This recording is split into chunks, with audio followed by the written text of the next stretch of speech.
Do you want to take a moment? Om Shanti. And warm welcome. Good evening. Welcome to a slightly different version of Interview with the Raj Yogi. So these interviews are going to focus specifically on the essentials of the study of Raj Yoga, which boil down to 3 dots: who I am, who I belong to, and what is going on. Understanding how the world around us really works. So always taking those 3 dots and unpacking them through interview format, going deeper into those 3 dots, which is the essence of Raj Yoga. So as always, we'd like to start with a reflection, just so we all can get in some way onto the same page. Sitting comfortably, eyes can be open, but in a relaxed, that is natural way, no tension. And giving myself time to very honestly be in this moment. As if going into a space where I give myself permission, just for the moment, to put aside all worldly thoughts, a bit like an actor stepping off stage, realizing that I can be pulled deeply into the outer world for most of the day. But this is my chance to center, to reconnect with the self, not as a human doing, but as a human being. Remember myself, which is really remembering what is most valuable in my life. The quality of my life depends on the quality, the state of the self. I am a human being, not a human doing. The experience of being. The experience of being a soul, a spiritual being, filled with qualities. In that state of fullness, that's where quality of life begins. Om Shanti.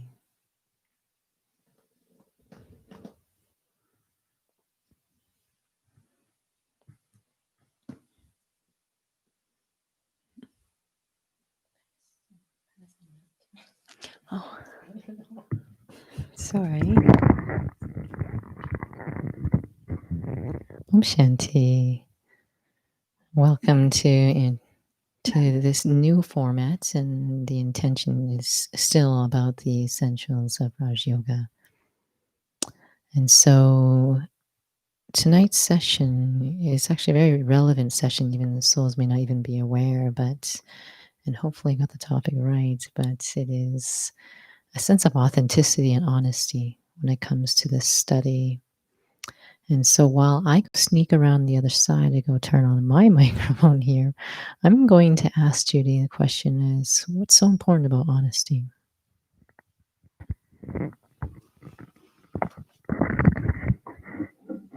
So I was really lucky today. Our class this morning, because we have spiritual study every morning, was on honesty. And then during the day, had another assignment which asked that I explore honesty. So honesty has been on my mind all day. And really, this concept of happiness.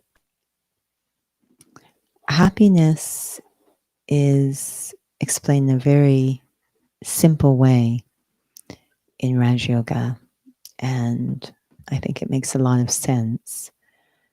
We come to think of happiness as a reaction. So if everything out there is going the way I want, I'm happy. And that is completely in opposition to the idea of being a Raj. It means I am a victim of what is going on outside, that the quality of my life depends completely not on the self, but on what's going on outside, that I can't be happy unless everything's the way I want. So we change that formula, that happiness is actually a function of something inside of me. The idea that when I act in alignment with my highest potential, then I'll be happy. This crosses over to honesty, because I think of honesty as the blending of two words, honoring the best in the self. When I honor the best, it's honest. And so honoring the best in the self is honesty. It's also the formula for happiness. So I really have to be Raj Yoga demands that I know what that experience of the best is, which we call soul consciousness. It's fortified through yoga, through my relationship with God. And then I also understand what blocks me being my best, which we call spiritual knowledge. So all of this works together in Raj Yoga to free me to once again live at my highest potential, which is the foundation of happiness. So it's very critical, honesty. So when it comes to, many have found that it's as if we need to rewrite our vocabulary in this study. And I would say even honesty is one of those relevant words. And so there are actually some who do feel and experience that they hear that word honesty and it actually frightens them, creates a sense of heaviness. Obviously, when one starts to study in this and continues to study, you really discover that's not the case. But what is this fear, especially if perhaps when we have some odd ways of what honesty is? Like everything else, as Raj Yoga explains, it's almost like half and half, light and dark. Probably most of the key words that are really critical in self progress, self development, have a dark side and a light side. And honesty is one of them. So, honesty in the hands of self respect means one thing, and honesty in the hands of ego, it's actually not possible to have honesty when there's arrogance. But honesty in the hands of ego is completely different. And I think that will frighten people. But when I have self respect, the experience of who I really am, my potential, then I'm able to look at myself in a very clear way with the intention to draw out my highest potential. So I don't feel bad by what I see. I actually appreciate understanding what's going on and what's blocking me from being my best. And the example that's been coming to my mind a lot today is ballet class. We're not going to make you do ballet, don't be afraid. But in ballet class, we would have to show up for class in what I call very honest attire, which was just leotard and tights. You could not hide anything from the instructor. Everything, your alignment was completely clear. You could not hide or deceive anyone. But the understanding inside, we weren't afraid. Some people are very afraid to show up that way, but we weren't afraid because we knew that that was the only way in which everything could be seen and corrected for the sake of self progress, self development. So we'd have to go in there with a lot of faith in ourselves, a lot of belief in ourselves. In fact, it got to the point that if the ballet teacher didn't correct us, we felt less valuable, like we weren't worth it. So we actually liked to be seen clearly and corrected, but there'd have to be that underlying assumption that I am capable, that I am worthy. Those who didn't have that found it very nerve wracking. So, because there would be ego, which means uncertainty, insecurity, shyness, sensitivity, then honesty is uncomfortable. Then is there a relationship you feel between a sense of recognition of myself um, that, in a sense, sort of precedes the actual practice of soul consciousness? Because, I mean, that's the whole intent of this study, is to make that sense of who I really am as a soul real. But it kind of feels like I need some sort of self-respect before I actually have self-respect. Yeah, the precursor for the first student Brahmababa was actually disinterest. I think that's the starting point, that we actually become tired of being in jail, if you will. That there must be some little flame, some little voice inside that says, I deserve better. I personally feel that the real meaning of heart, which is another word that we have mixed up a bit, but the real meaning is a keeper of the memory of our highest potential. And I think there comes a time for each of us when that heart starts to stir, those feelings start to stir, that longings awaken. It's just basically, I miss myself. I'm tired of living this way. I'm tired of constantly laboring and striving and sensitive to everything outside. I'm just tired of being, as we say, a Praj instead of a Raja. So there's a disinterest in the status quo, if you will, that I think is the beginning. And that disinterest isn't coming out of nowhere. I think it's the memories awaken um, that starts to stir this willingness, this openness to change. And I think that helps a lot, that kind of energy, that awakening. Before I even get any information, it's just a restlessness, if you will, which we saw in Brahma Baba. So, for those who've taken the course, you do learn what's one of the subjects is, which is about knowledge. Mm. And you learn that you then have some context that helps you understand where this disinterest comes from. Mm-hmm. So, from your experience, when we're talking about the essentials of Raja Yoga, how have you found that what you have learned about being soul conscious has bolstered a sense of understanding where this disinterest that you increasingly had before you're in the study has come from? This study is called Raj Yoga, which means a union or yoga to become king sovereign. And that's in a very practical way. So, learning how to conduct myself in alignment with a spiritual truth. But in the process of getting there, it's actually understanding becomes king, so that there's no violence in reclaiming that state of self. And so, it's such fortune to have understanding. Understanding unlocks everything. It makes true change possible. And I have to be very honest working with that understanding. So, the simple first understanding that I'm a soul, it's a very full thing. We say you're a point of light in the center of the forehead, you're eternal, you're not the body, your true nature is peace, and all of that's very important. But there's another piece that comes with saying that you're a soul, is that you get to know your story through time.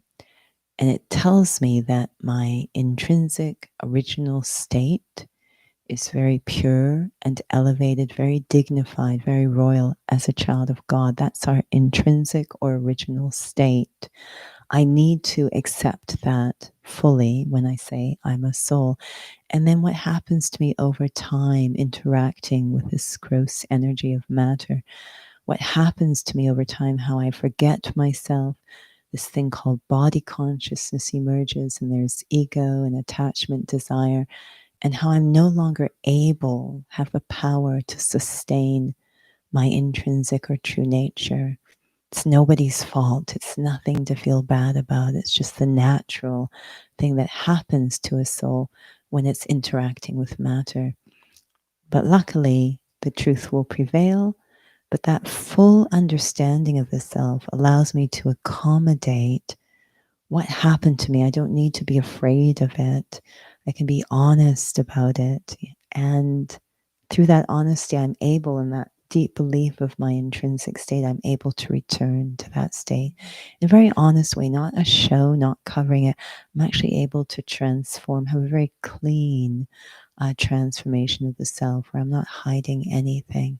So it's so good to have a full understanding of the self. And that means, of course, then I can have a full understanding of others, because I just want to add here, very often, and I'm so not a fan of this.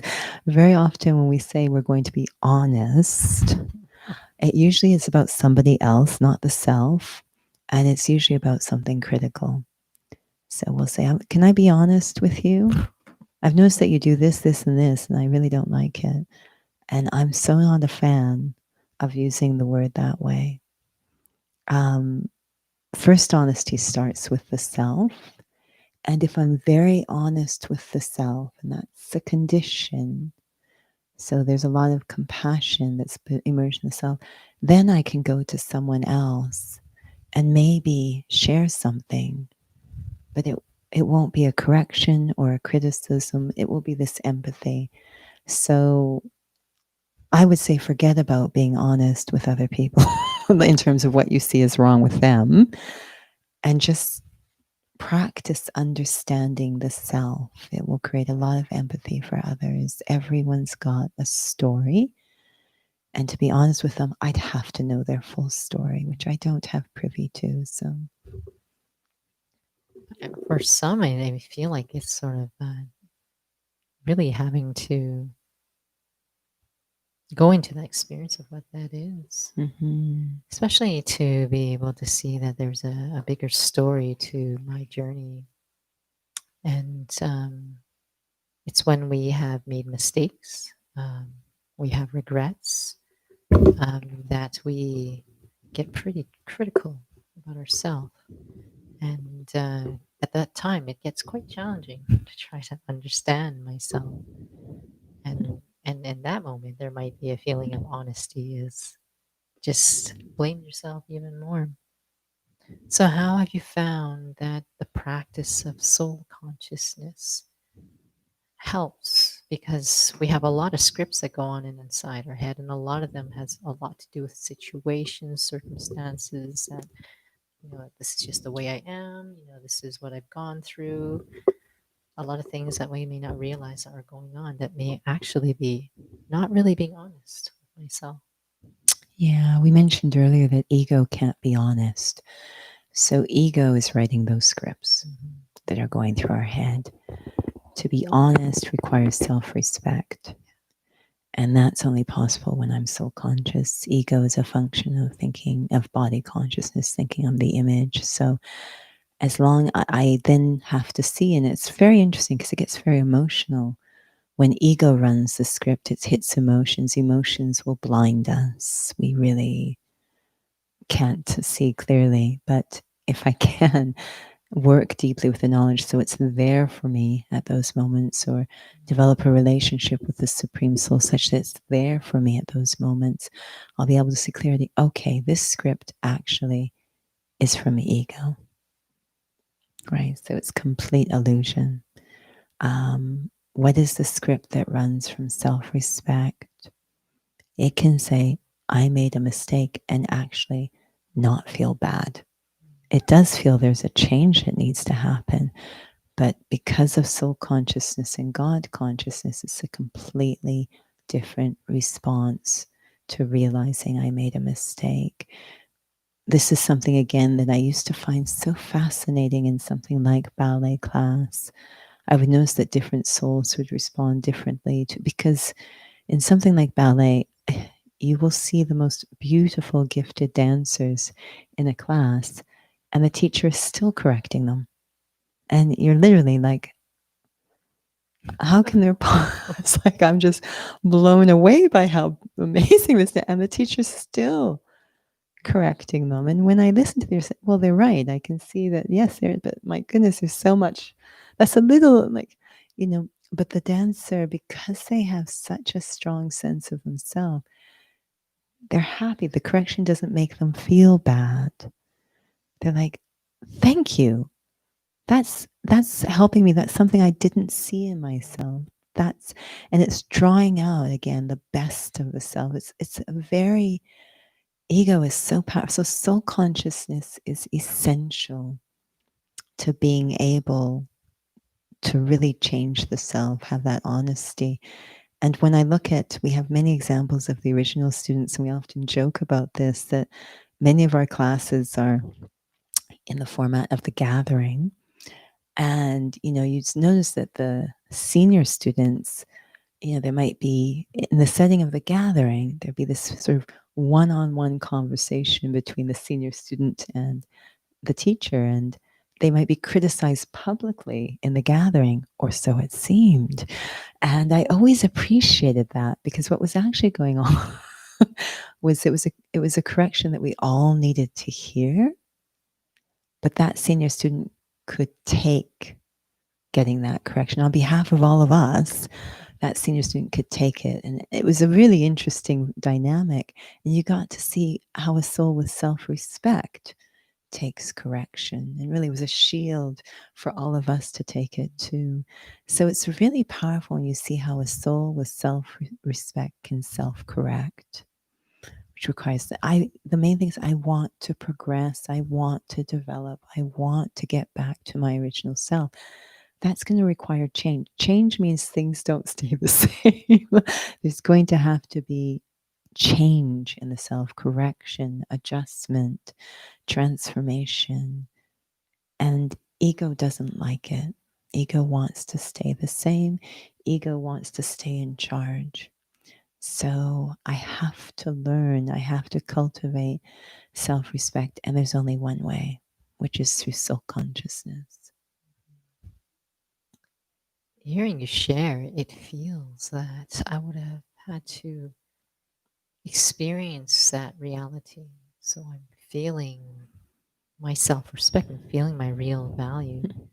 So that when there, these moments of feeling something else that's actually not the real me, that I actually have a different experience to be able to look at that and actually feel, well, no, that's not me. Like it couldn't be an intellectual Yeah, exercise. no, it can't. Some people have described that when their sense of self worth or self respect is hit, they feel it here like it's so deep, such an emotion. It's like a bomb goes off inside when we feel humiliated, or when ego really is, that sensitivity is triggered. I don't know if anyone has experienced that, but it's quite a big blow. Many actually structure their lives so they never have to experience it. It's so frightening. So they'll make sure they're never in the front. They don't say things in a gathering. They just really try to do things that will avoid them being hit. It's an interesting approach, because it means the problem's not being addressed at all. It's just being avoided. But I, what it's telling me, anyways, when I notice that, I just take it. If I feel I've been hit, it's just like, okay, I really have to make sure I'm having an honest practice of soul consciousness. If soul consciousness is the only way that pure sense of self, that self respect is cultivated, and of course, yoga as well, I better make sure I'm doing it accurately, like it's really happening. I can't fake this and expect results. I really have to be going into soul consciousness. I really have to be connecting with the Supreme Soul to really be getting those attainments that I really need if I'm going to usurp ego from its power. So then, what is the experience of being a soul? Because we've discussed this perhaps in some of these sessions, but definitely have during the interview with the Raja Yogi sessions that happen on Tuesdays. that there's a fine line in terms of I just picture a point of light on the center of my forehead and perhaps not even realizing what is that experience, what is that reality. Are souls able to be honest to check in? Is my study, my practice of it, is that honest? Is it authentic? I think the instructions we receive in the Course are fairly precise and clear, but due to fear or attachment or resistance, there's some blockage in actually feeling the instructions. The first thing we're told what Om Shanti means is that I am a soul and I'm not this body. And that's a pretty clear thing to experience. I'm not this body, right? But I still exist. I am this, we say, a point of light, but a point isn't like it's not a physical form, so I exist. I feel my presence. I'm thinking right now. I'm observing, like I'm active as a living entity. I'm just not this body. Even that basic kind of experience have I could be visualizing points of lights and all sorts of things and not actually experiencing that. It's a very high level of detachment, but it's also a very high level of fullness. It's a funny thing. It's like I'm detaching from quantity and I'm filling up with quality. To me, this is really soul consciousness. We say point of light, etc. And I think even then, point of light is a very precise thing. A point is non-dimensional. Do I get that? So there is a stretching of our intellect. There is a stretching of our capacity to experience but they're fairly clear instructions that are given. I'm eternal, to go into I don't die. So to really sit patiently and not try to pretty them up or expand or anything. Just take them in their simple form and sit patiently, knowing there's going to be a lot of internal resistance to me feeling it. I say one of the top things we notice happens to souls, they just fall asleep. That's ego's usual first line of attack, is to numb us. And then we just fall asleep. We don't feel anything. We close our eyes. We kind of feel peaceful because our eyes are closed. I'm still not experiencing what the directions have asked me to experience. They're quite precise, but I'm feeling good. Yeah, So what's wrong? I mean, I'm I feeling think something's peace. happening, but that isn't going to give me the results that are the power that's needed when ego hits. It just won't. So I have to be really honest in terms of following the directions. And we've had many conversations on following directions and the different ways that can fall apart. But really, every time I sit, it's like I'm back in grade 1. Okay, let's go through this again, and I don't get bored. It's always like, and again, that was a blessing, I think, from ballet is every time you show up in class, it's not new exercises. It's always the same exercises, plie, tendu, développé, always the same. Never was bored. The feeling always was, can I improve? Can I greater and greater quality of experience? Can I get closer and closer to that true alignment? So spiritually, I don't need to get fancy or complicated or interpretive with this. If I went into a ballet class and then did an interpretation of a plie, it's not going to fly and I won't get the benefits and I'll be corrected pretty quickly. So I want to use those simple instructions I've been given, description of who and what I am, and patiently give myself time. I have to be fully awake, like really engaged, maybe notice, be a detached observer if the resistance forces are very active when I'm determined. And so they're going to pull me here and numb this and interject that and doubt here. All of it's going to happen. I observe it all's happening. I know it's going to happen, but I stay like Arjun, focused on the target. I am not this body. This body is perishable, temporary. Everything of this life is connected to the story of the body. So looking at the self beyond that. How then does honesty help when it comes to just what we've shared so far? When it comes to feeling bored, perhaps, or feeling like I've plateaued and I'm trying to practice and doesn't seem like anything is changing. And some actually have shared that they just, or may not even share, but you can just feel it's just that they just avoid, let's just keep just going. I don't want to face that nothing is changing, but perhaps a part of like not sure what to face or what it is that they need to deal with to change for some sense of progress. I think it's really clear in the beginning of the practice, even when I'm not necessarily experience anything, at least to kind of lay out the land for myself. It's a bit like we are going into a battle between soul consciousness and body consciousness, basically, and God's here trying to tug me over here, and ego and its allies are tugging over here. So I need to know the lay of the land, the battlefield.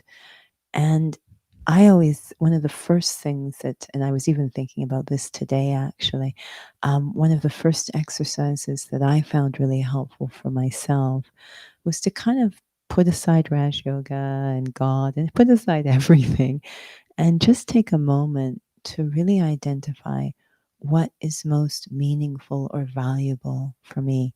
If the answer is a Porsche, then this may not be the time for you to study Raj Yoga, but if it's something to do with qualities, integrity, um, truthfulness, royalty, dignity, respect, self respect, if it's this kind of qualitative answer, um, and a real sense that this is absolutely essential to a meaningful life. What is meaningful for me? This objective, to make the objective really, really clear for me. And it can't be parroting something that somebody else said. It's something very personal, because making the objective very clear for myself will be a very useful tool on the battlefield, but also it's a very profound and deep link, personal link between myself and God. We call it the inheritance. It's what I want to connect to God for. And so it's really important to get that clear. Mhm. It sounds like that clarity is like, I need to learn what is normal, which is quite fascinating. I mean, that's such a fascinating word. What is normal? I mean, I think we live in the same place where it's like, it's your truth, it's my truth. Everyone has a truth. But I know that medical practitioners, nurses, anyone in that field, when they're going to school, they are actually practicing to learn to see what normal looks like in terms of physical health, if that even exists, so that they'll be able to identify what is not. So there is clarity, and you're able to discern that. And so when it comes to you're already in a rut, you're feeling emotional, perhaps maybe that's not the best time to actually be now pulling out, the knowledge of my journey. Do you find that a consistent, regular practice of, the experience of myself, so that there's that detachment, and perhaps what am I doing in terms of understanding my story, and maybe a less threatening sort of situation more consistently in Absolutely. study is really Yeah. important. I think we need to give ourselves a fighting chance and lots of supports, to have a certain daily schedule, to make sure that I'm getting a diet of spiritual knowledge is very important. To choose certain times of the day to try to have a meaningful connection experience is really important. And as you're asking the question, I was reminded of something I noticed while working at the YMCA, in the aquatics department, because when there's a crisis, uh, it was kind of an unknown understanding or an unspoken understanding in the staff that if there's a serious crisis, if there's something going on with one of the participants, a physical emergency, you're going to call the aquatic staff. And even if it's not happening in the pool, doesn't matter where it is in the building, you call the aquatic staff. Now, the reason is because the aquatic staff was the only department, because they usually deal with it's very common, a highest percentage of things going wrong in the pool. And so the aquatic staff have a practice of a very high frequency of what they called in services. So they had to do a lot of personal development, but they also practiced a lot more than any other members of the staff how to deal with incidents. It's very common. I think it was almost weekly. And so they were remarkable, and usually the youngest members of the staff, but they were their stage, something would happen and they would know. And I noticed in our facility, they actually started to do more rehearsals for all the staff as realistic as they could. And the consistency of that practice made a big difference in terms of our confidence in dealing with situations. So in spirituality, to not be naive, to expect spontaneously something to happen, to not be naive with what you're dealing with.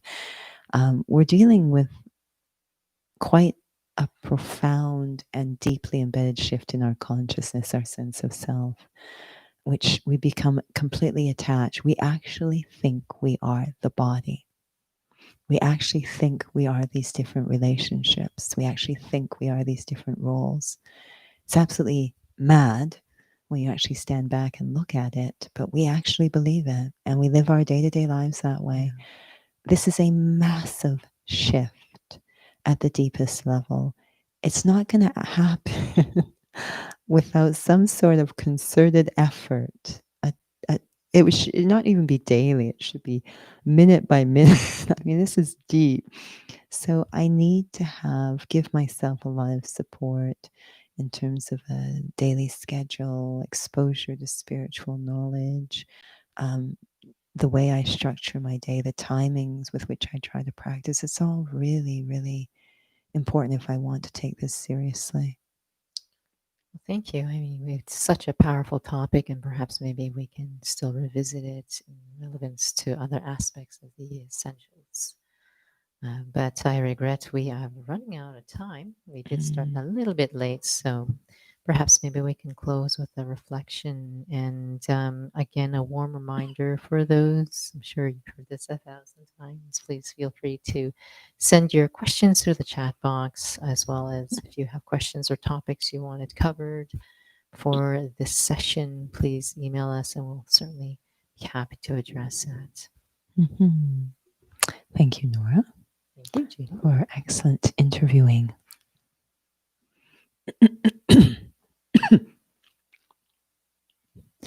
It only takes a second thought to become aware of the deepest relationship I have, the relationship between me and this body. Everything else depends on this relationship.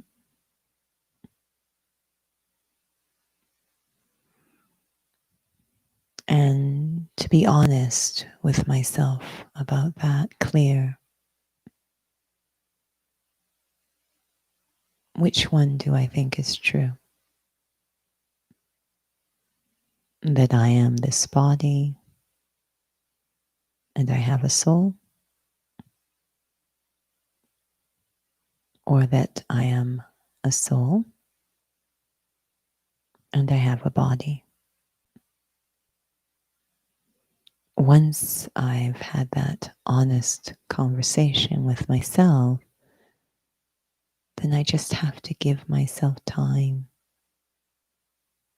to experience what I believe is true, what I recognize. This idea that I am inside here, I, the soul, the thinker, feeling myself, my activity behind the forehead, that I am thinking, assessing, observing, reasoning. And as I become absorbed in observing my own activity, my own presence, I actually start to forget about the body. It does start to feel like it belongs more to the physical world than it does to me. Just very simple, basic experiments around that first relationship between me, the soul, and this temporary vehicle in which I sit, the body. That's where the journey begins. Om Shanti.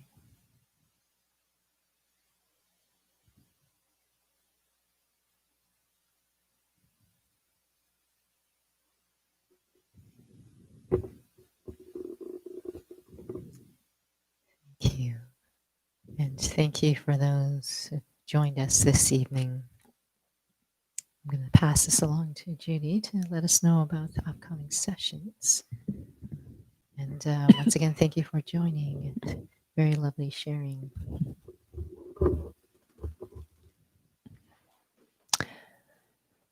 So, as Nora had mentioned in the previous session, experience, our next drop in will be on Saturday, and that's Inner Fitness.